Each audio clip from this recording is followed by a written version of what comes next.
है अगर गुरुवर का सानिध्य पाना तो विद्यासागर.गुरु पर जरूर आना। सिद्धेभ्यः ओम नमः सिद्धेभ्यः। अहिंसा परमो धर्म की, आचार्य गुरुवर श्री कुंद कुंद भगवान की, आचार्य गुरुवर श्री ज्ञान सागर मुनि महाराज की।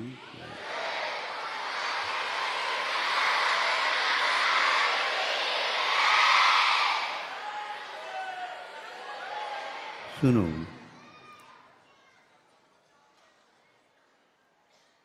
अपने यहाँ तीर्थंकर जो होते हैं वे विशेष रूप से अपने जीवन में साधना करते हैं। वही साधना सभी मुनि महाराज करें, ये कोई नियम नहीं है। उनमें से एक साधना का आपके सामने बताना चाहूँ कि तीर्थंकर, जब तीर्थंकर प्रकृति की उदीर्णा होती है तो समूह शरण में उपदेश आदि करते हैं। इन उपदेश के मात्रा और उसके समय भी निश्चित है।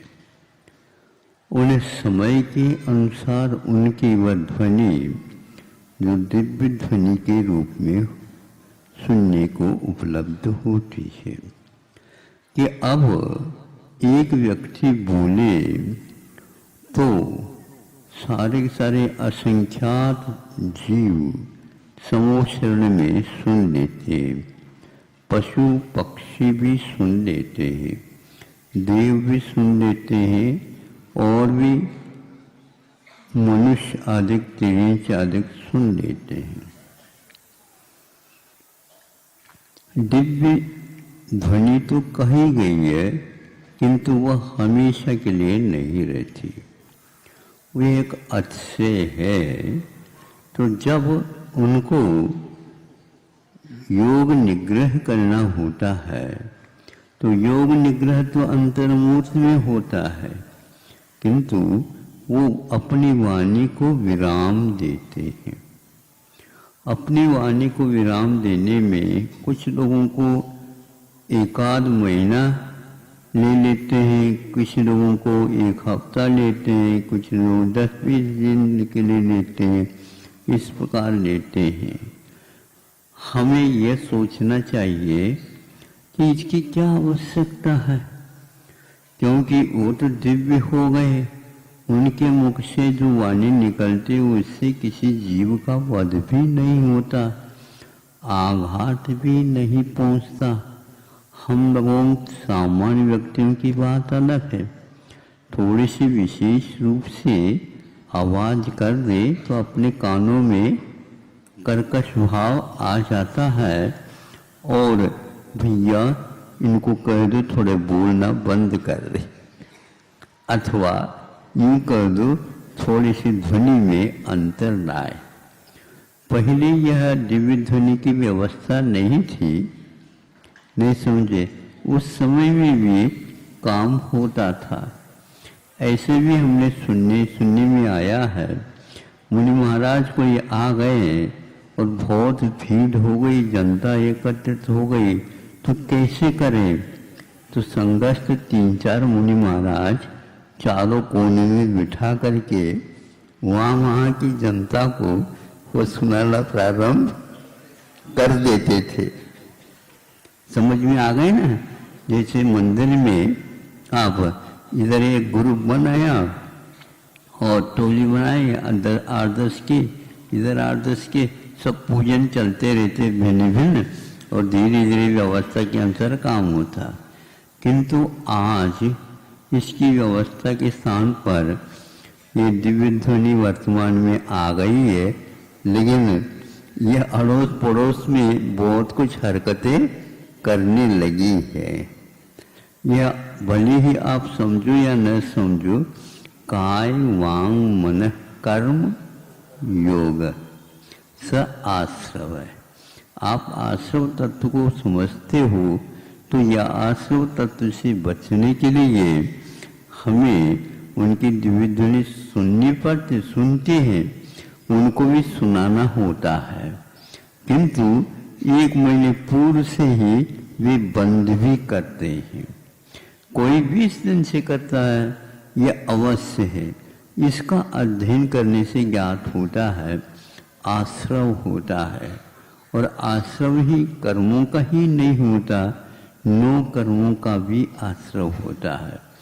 शरीर में आकर के उस प्रकार की वर्गनाएं भी चिपकती हैं और उसके द्वारा शरीर की संरचना और भाषा पर्याप्ति की भी वह योग्यता बनी रहती है। यह आश्रव को रोकने की प्रक्रिया संसार से ऊपर उठने की प्रक्रिया है। आप लोगों को भी समझना चाहिए, पशु पक्षी वगैरह भी होते हैं, रात में वो कभी आवाज़ नहीं करते और आपकी आवाज़ चलती ही रहती है। नहीं समझे? हाँ, कौवा भी बहुत समझदार प्राणी है जो एकदम बोलता नहीं। हाँ, ज़्यादा ज़्यादा काका के माध्यम से वो काम चला लेता है, और आप अनेक प्रकार की वाणी से बोलते रहते हैं।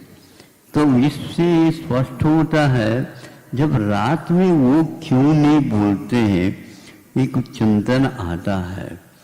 वह इसलिए कि अपनी रक्षा करने की अपेक्षा से वो जहाँ कहीं भी अपने वृक्षों के ऊपर अपने नीलों में बैठ जाते हैं।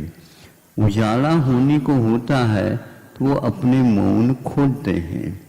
आप लोग कम से कम बोले, किंतु जहाँ पर देवस्थान है, प्रवचन स्थान है या और कोई भी स्थान है, वहाँ पर आप बोलते हैं अपनी आवश्यकता के अनुसार, लेकिन उस बोलने के कारण अनेक व्यक्तियों को व्यवधान हो सकता है।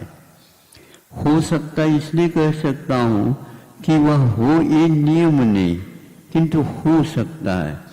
एक स्थान की बात है, सागर में वाचना का कार्यक्रम चला था, तो उस समय दिन में वाचना होती थी और वह व्यवस्थित होती थी, किंतु कुछ लोग उस समय भक्तामृत जी का अखंड पाठ रखा, और अखंड पाठ रखा तो अपने तक सीमित होना चाहिए, लेकिन वह पाठ स्वयं कम सुने, किंतु दूर दूर तक वह सुनने में चले जाए।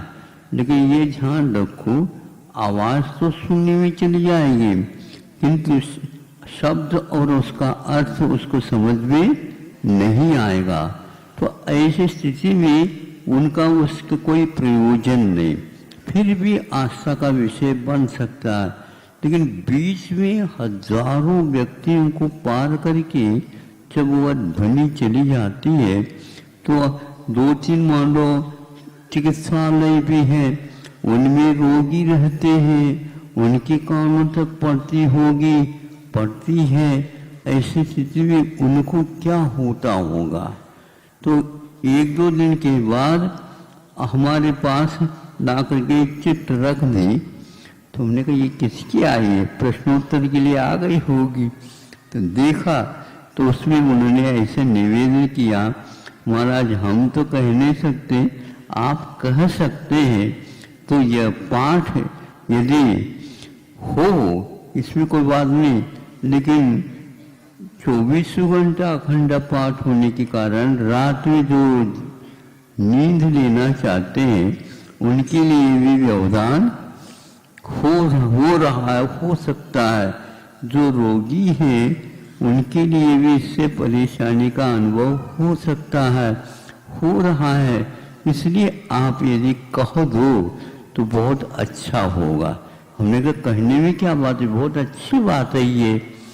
हम हमेशा हमेशा मन वचन काय की चेष्टा करते हुए भी दूसरे की ओर भी उन चेष्टाओं का क्या प्रभाव पड़ रहा देखना चाहिए। सामूहिक रूप से जब वाहनों में आप चलते हैं तो उस समय ये मना किया जाता है कि भैया हा उल्ला आदि न करो, शांति बनाए रखो।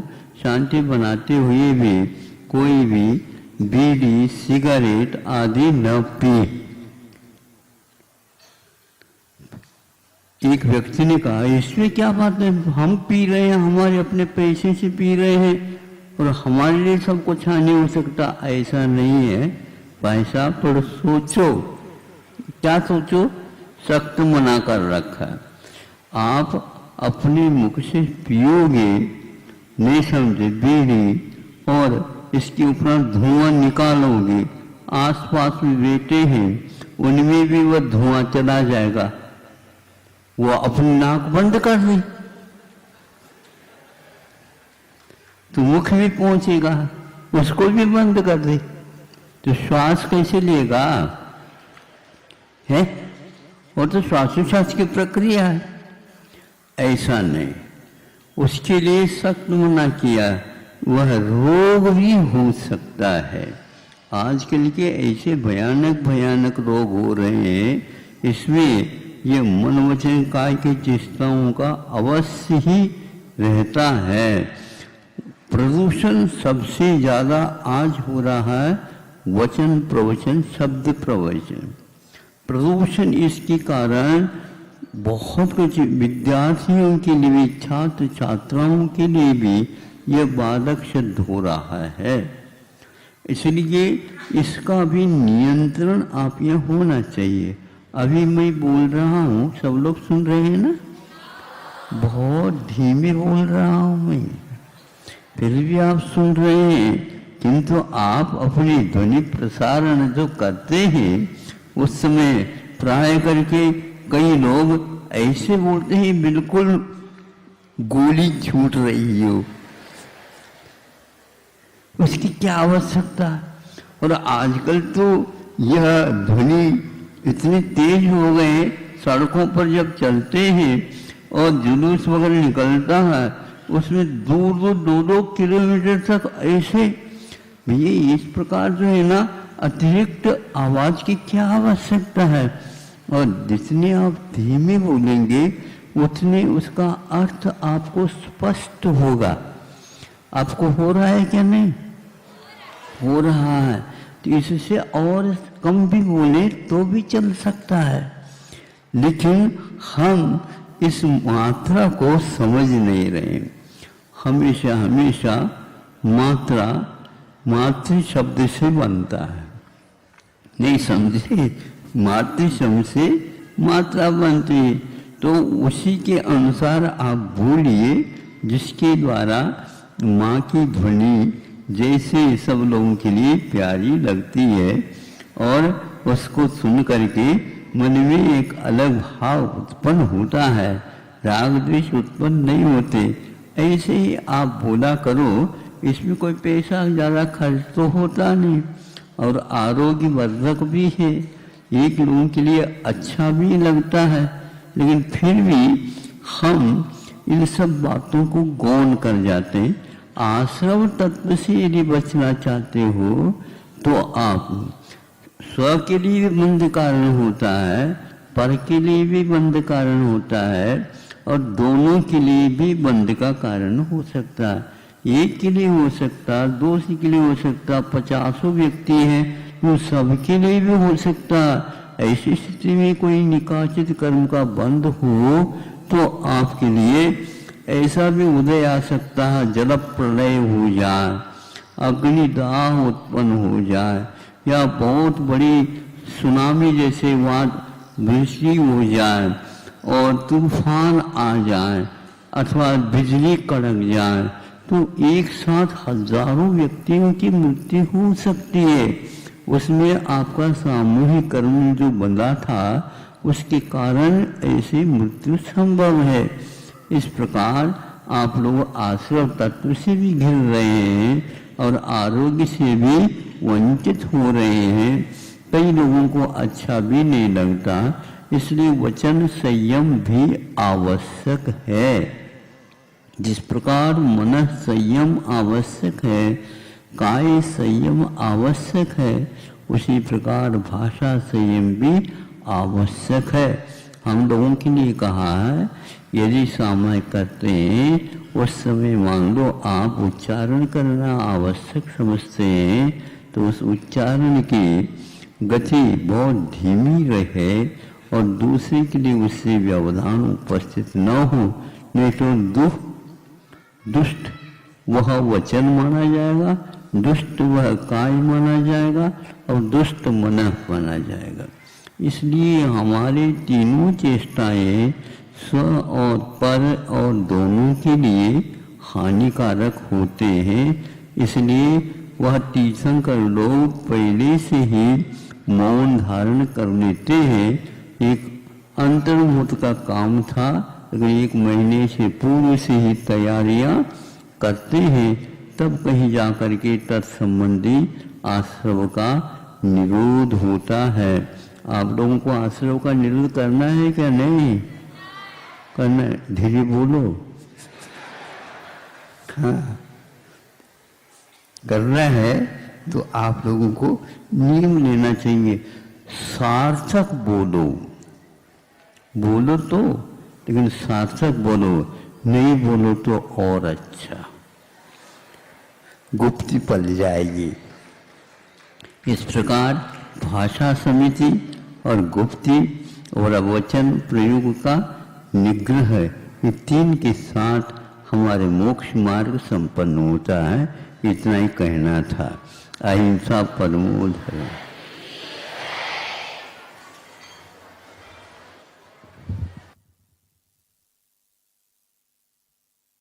है अगर गुरुवर का सानिध्य पाना तो विद्यासागर.गुरु पर जरूर आना।